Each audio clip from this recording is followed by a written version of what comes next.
Satu hari tokoh besar bernama Imam Hasan Al-Basri tengah berjalan di pasar kota Basrah.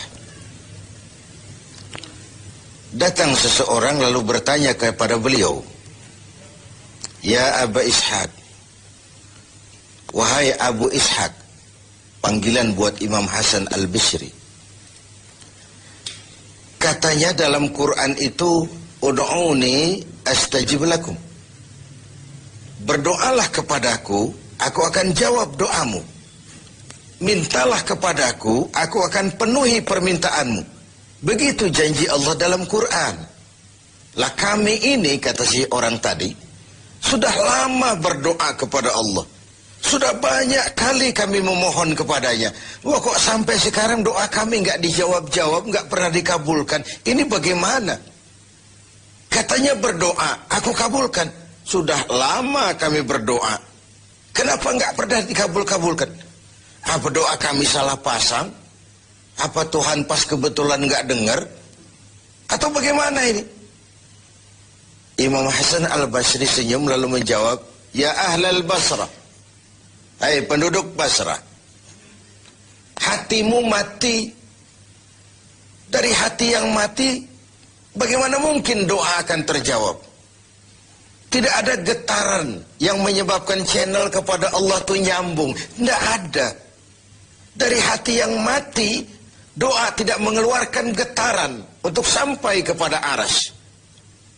Hatimu mati, maka doamu tidak dikabulkan." Kita renungkanlah jawaban ini. Sederhana, doa tidak didengar Tuhan. Permohonan tidak dikabulkan olehnya. Tapi kalau kita mau menukik kepada renungan yang lebih jauh, kemalangan apa yang lebih besar? Selain daripada kalau Allah sudah berpaling kepada kita dalam hidup ini. Permohonan tidak didengar, doa tidak dikabulkan, Allah sudah masa bodoh dengan kita. Kemana lagi langit tempat kita bernaung? Kemana lagi bumi tempat kita berpijak? Kalau Allah sudah berpaling dalam hidup ini kepada kita, itulah kemalangan yang paling besar dalam hidup ini. Sementara kita berleha-leha, menurut kita kemalangan itu kehilangan jabatan. Kemalangan itu kehilangan harta benda. Kemalangan itu adalah kehilangan orang yang kita sayangi.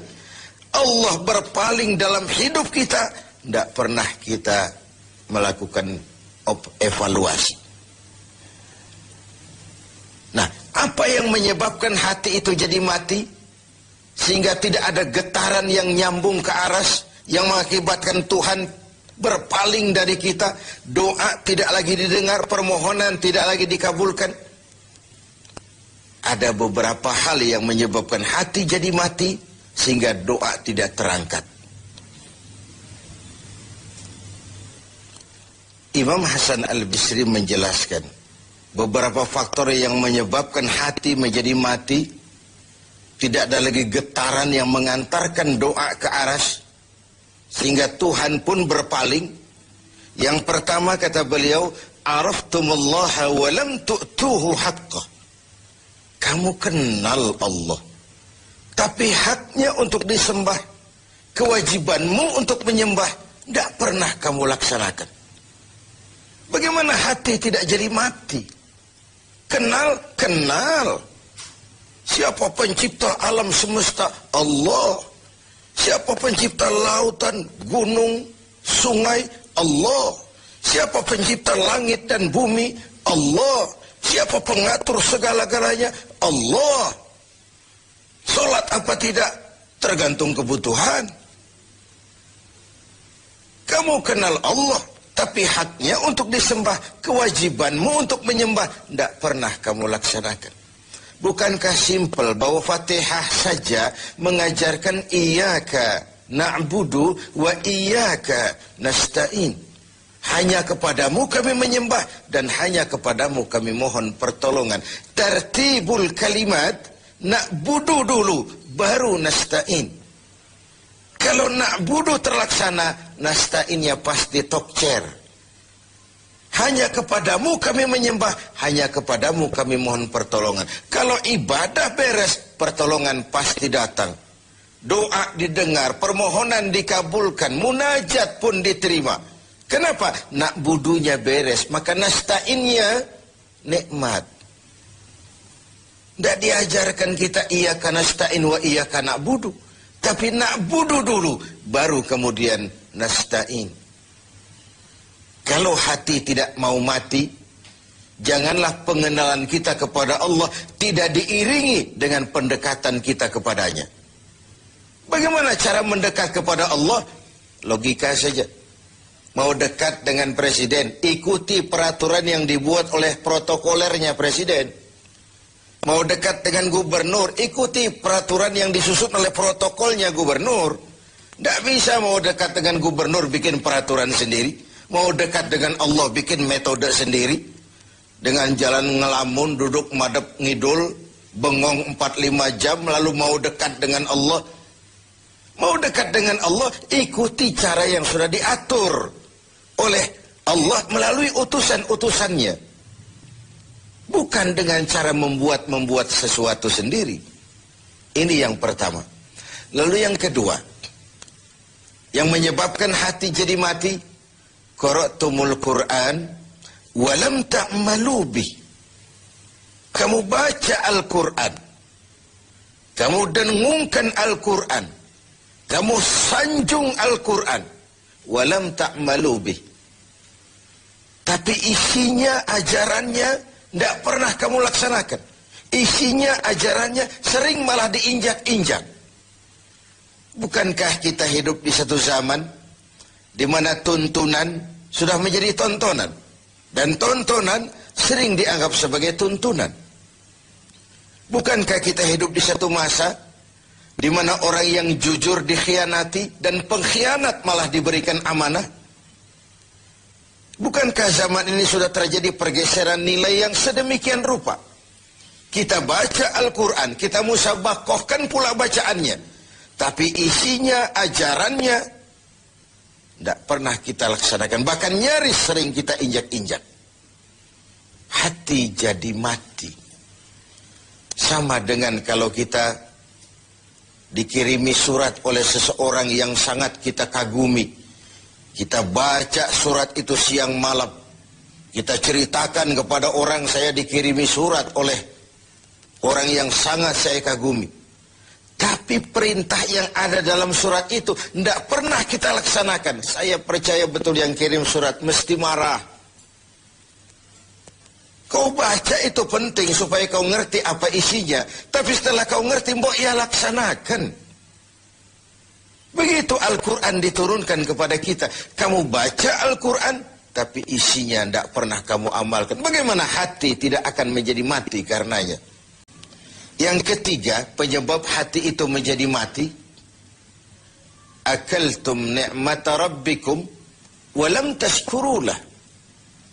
Kamu makan nikmat Tuhanmu, tapi tidak pernah kamu bersyukur kepadanya. Ikan Tuhan di laut itu tiap hari diciduki, tapi Tuhannya diabaikan. Tidak pernah sesaat pun dalam hidup ini nikmat Allah pernah berhenti. Sejak kita bangun tidur sampai kita tidur kembali, bahkan tidur itu sendiri. Dari sekian nikmat yang kita tidak akan pernah sanggup menghitungnya, Tuhan cuma minta syukuri nikmat itu. Kalau kau syukuri, aku tambah. Kalau kau ingkar, azabku itu pedih. Tiap hari kau makan nikmat Tuhanmu, akaltum ni'mata rabbikum. Kau makan nikmat dari Tuhanmu, walam tashkurulah, tapi kepadanya kamu tidak pernah bersyukur. Baik syukur dalam bentuk ucapan, lebih-lebih syukur dalam bentuk perbuatan. Karena kalau syukur ucapan semua bisa. Alhamdulillah, terima kasih Tuhan, puji syukur, terima kasih Tuhan. Tapi perbuatannya sering tidak sinkron dengan ucapannya.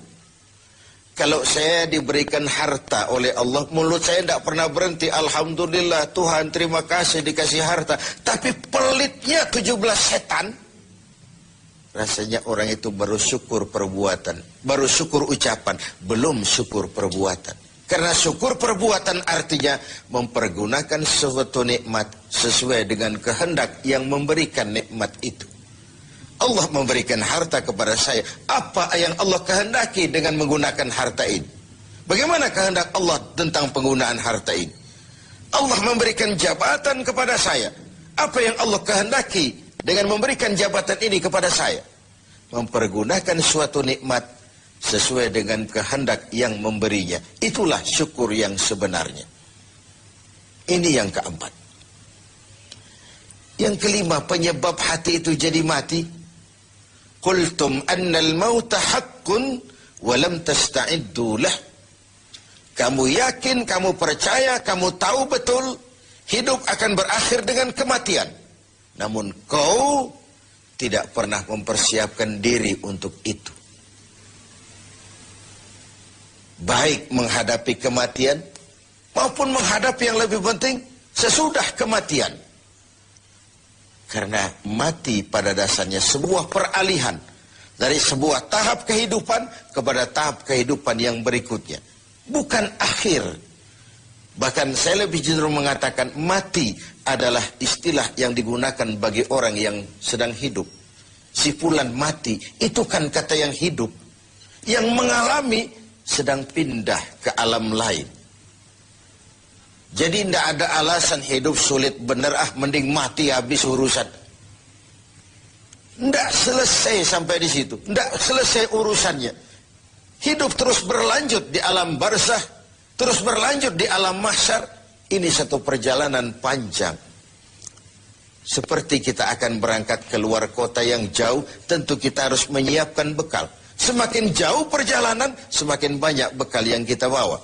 Kalau Anda akan berangkat jauh, tidak bawa bekal berangkat juga, itu kan nekat sama namanya. Sampai ke tujuan belum tentu, sengsara di jalan sudah pasti. Kenapa? Tidak ada bekal kok berangkat.